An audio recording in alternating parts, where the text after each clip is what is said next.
on Tuesday, and as usual, we are doing our weekly seminar live, broadcasting out to Facebook, YouTube, LinkedIn, and a couple other places that I can't remember off the top of my head. But we're talking real estate market just suddenly go insane. Well, it may feel like it right now, but I'm going to show you guys in through this process of what we're going to talk about today that it's actually still going quite well.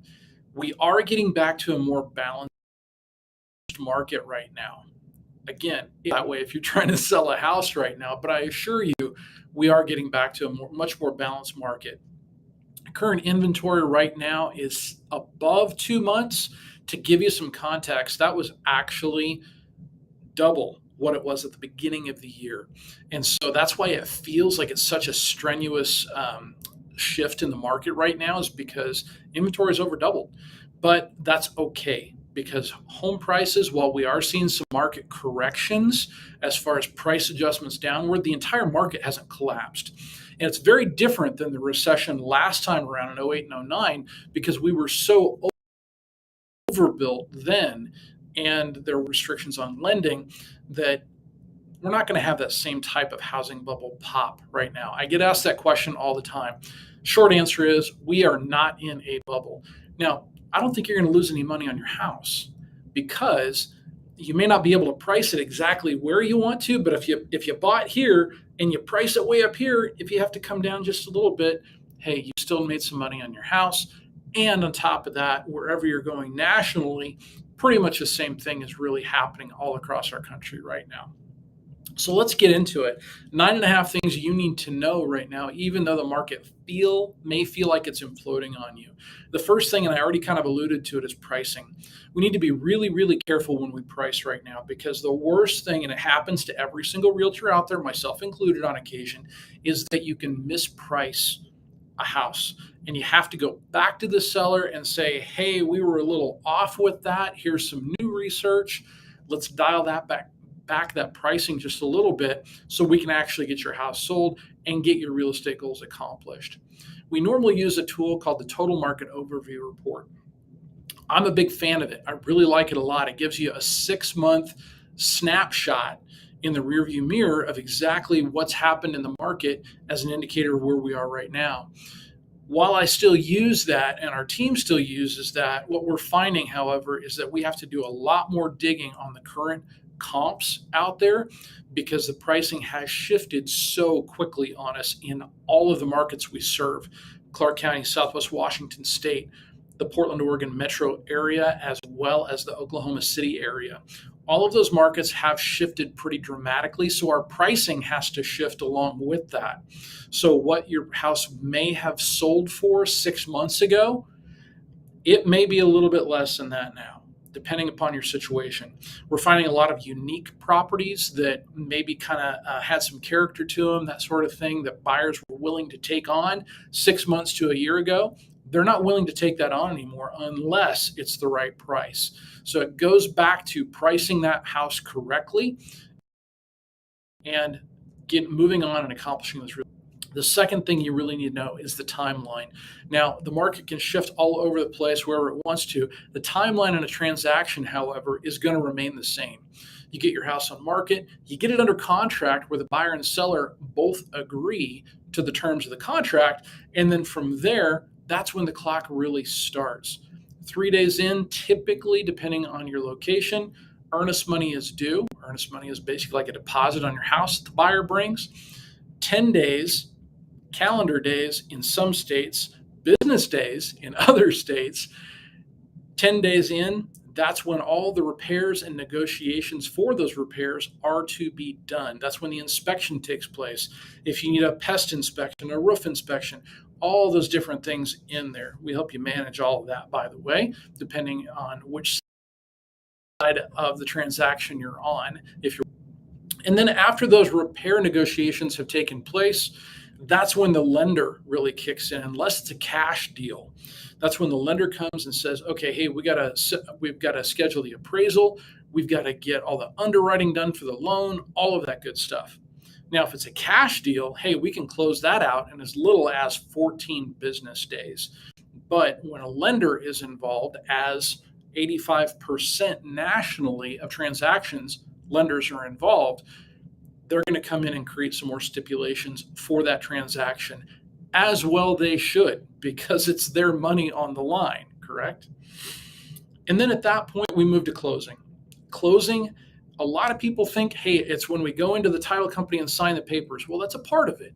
But legal closing actually happens when the deed transfers from the seller over to the buyer. And that can only be accomplished by the county in which. So currently, right now, I'm in my Pacific Northwest office. I'm not in Oklahoma right now.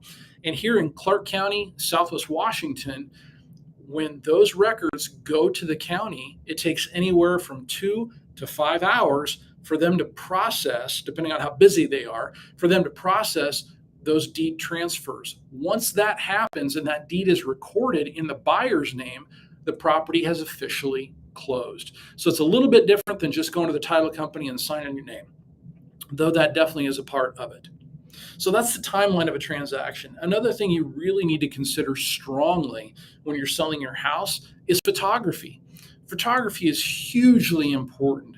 More and more right now, we are seeing realtors snap pictures with their iPhone. If you are even remotely considering selling your house, I am begging you, please do not do this. There's houses all over the country look horrible in their listing photos simply because their realtor was too darn cheap to go out and hire a professional photographer. There was a house that I looked at as a potential rental, and I showed up to the house and it just looked dramatically different from the photos. Not in a good way, by the way. The photo itself was kind of fuzzy. I showed up and there was wood chips. There was the paint needed to be redone. It was terrible. It was not an accurate depiction of what that property is. So we need to make sure that when we do those professional photos, we give a true, accurate representation of what your property actually looks like. Because that way, when the real thing matches the photos, when they show up, they're going to be more inclined to make an offer on that property. So I collect, by the way, bad MLS photos. It's kind of a hobby of mine. So if you want to check them out, go to tannerrealtygroup.com. Down in our Facebook page feeds section, you'll see a ton of bad MLS photos, or you can hop on our Tanner Realty Group Facebook page. Just kind of a hobby of mine. I see a ton of bad ones. I collect them from all over the country. I've got friends that me, and it's just kind of a fun hobby. So let's talk about video. We've talked so far about pricing, about the timeline in a transaction. We've talked about photography. Number 4, let's talk about video. Video is kind of interesting. A lot of realtors will skimp on this right now. And depending upon the transaction, I think it's a really, really good idea to do video. And when I say that, not just, again, the realtor with his iPhone, but hire a professional videographer, and your realtor should do this for you, to do a walkthrough of the house. Now, in ours, we do a nice little intro. Typically, I kind of introduce the house a little bit, give a few stats about it, and then our fantastic videographer does a walkthrough and a camera shoot of the entire house. And what that really nice music in the background, but what that does is, again, that gives the buyer a great representation of what your property is actually like. And for those that are not interested in that property, they go away. For those that are interested, typically they become more interested when they see that video.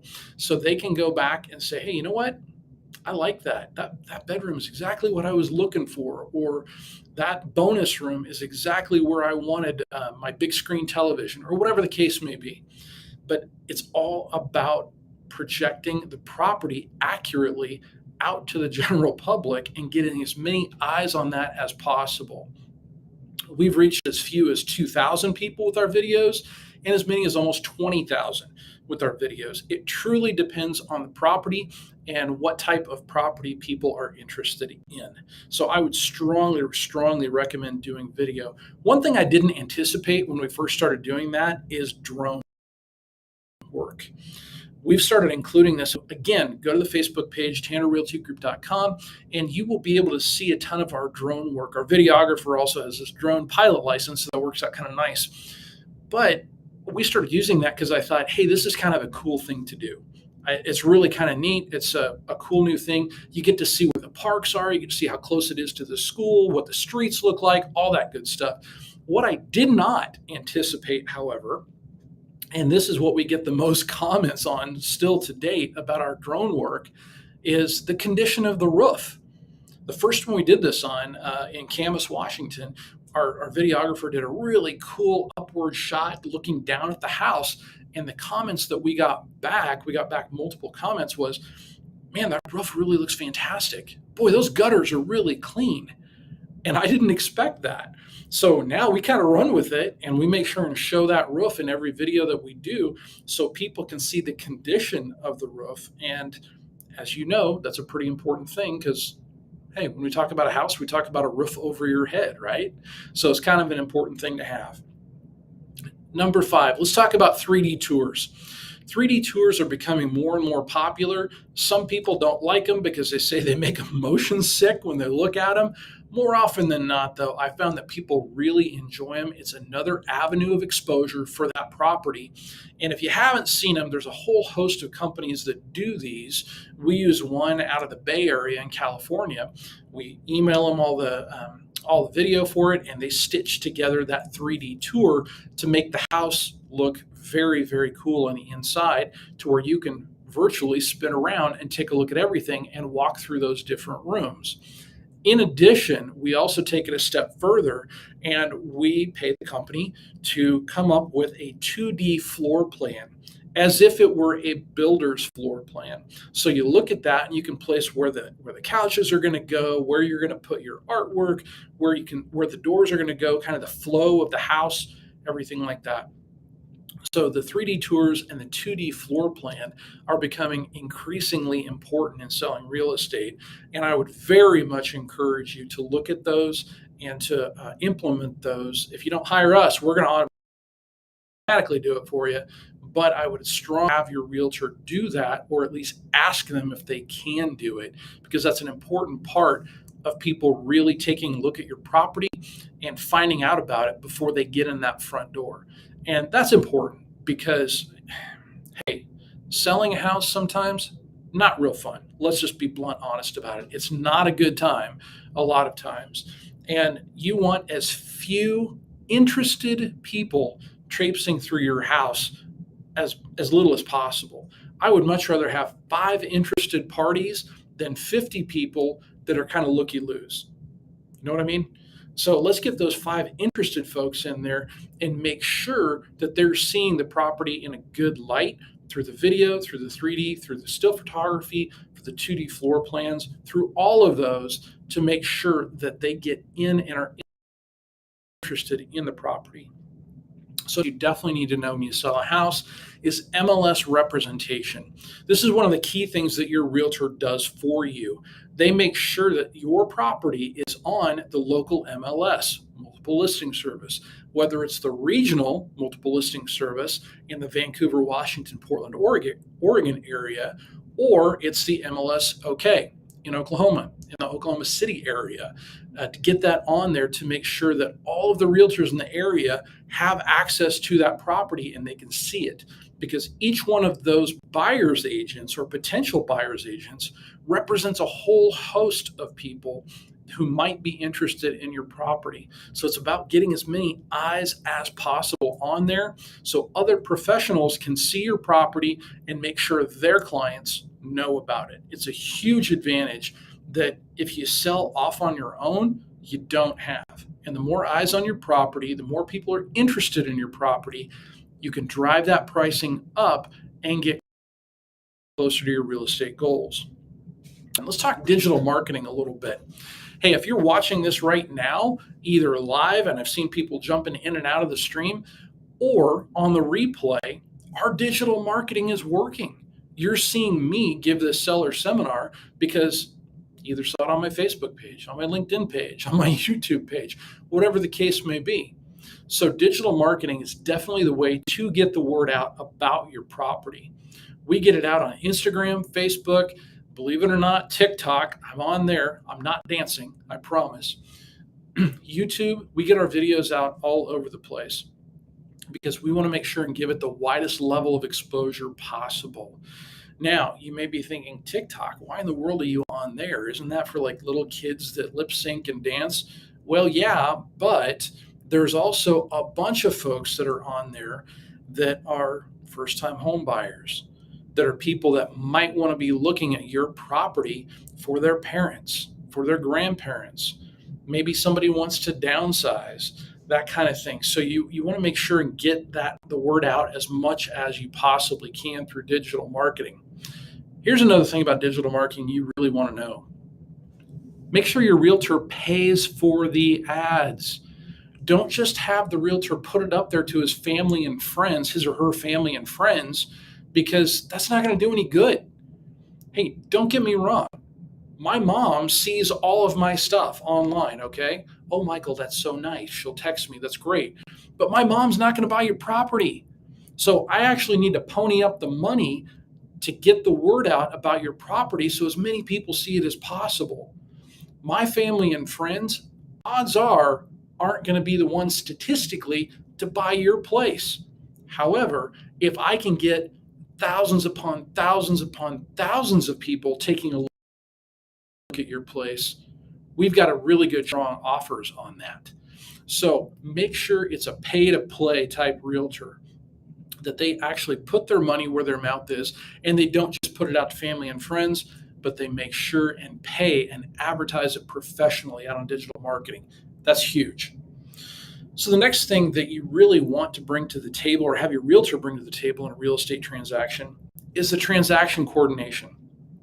Now, I am currently selling one of my family's rentals, and a family member gave me a really big compliment earlier today. He said, man, I don't know how you keep all these details straight. I've gotten like 20 different emails about our transaction just today alone. And I said, yeah, that's true. You did, because he got them from title. He got them from our office. He got them from me directly. He got them from the lender. He got them from a whole host of different sources. And as you get close to closing, those emails obviously increase. Well, he said, how do you keep all this stuff? My answer, just like that, was I got a transaction coordinator. Our team has a transaction coordinator, because there's no way I can keep all of these deals straight in my head.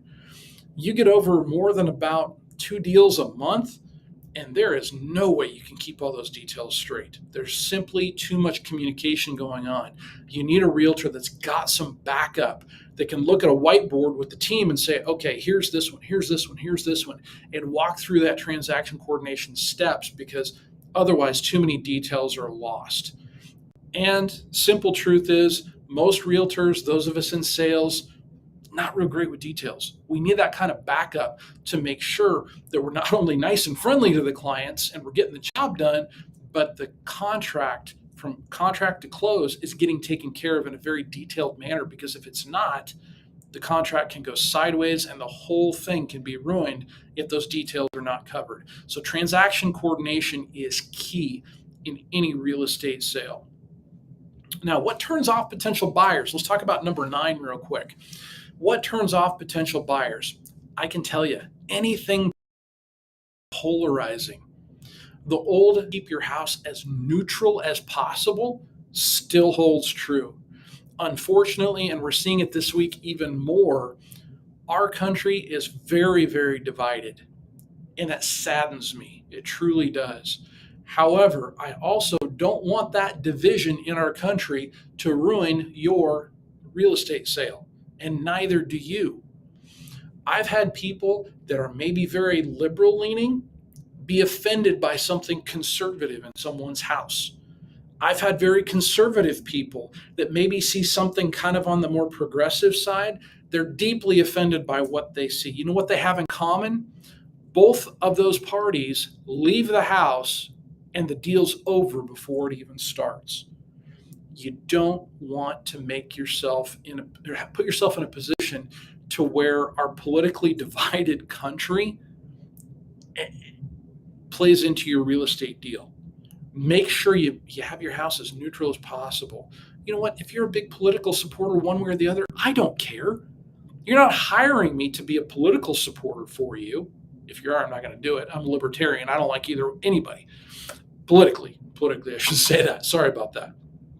But you want to make sure that you have someone that's as neutral as possible, who's going to say, hey, our job here is not to focus on politics. It's not to focus on division. Our job is to get this real estate transaction done so you can accomplish your goals. So that's number 9. Now, I promise 9.5 things whenever I do these seller seminars. And everybody always asks, dude, why the half? It's stupid. Why do you do that? Well, you remember it and you ask me about it. That's why I do the half. And the half is this. It's the one thing that you absolutely, positively must do. Don't pay attention to anything else I've said other than this one thing, and this seminar will be a help to you. What's the one thing that you have to do to get your house sold? Clean it. Clean it. Make it sparkling clean. That is the number one thing.